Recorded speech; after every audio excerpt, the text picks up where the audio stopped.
Dog and the Mule. Once there was a man who had a dog and a mule. The man gave the dog scraps of food from his plate.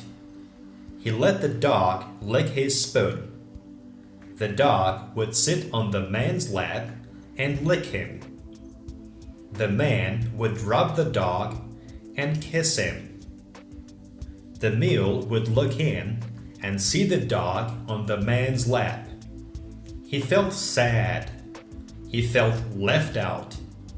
"The man feeds me," said the mule, "but I do not get food from his plate.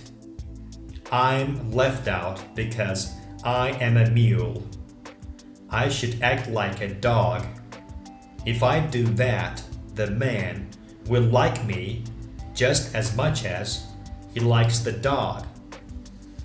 So the mule left his pen and went in the man's home. He set his feet on the man's lap and gave the man a big wet lick. The man was scared. He gave a shout and let his plate drop. It broke with a crash. The man fell down too.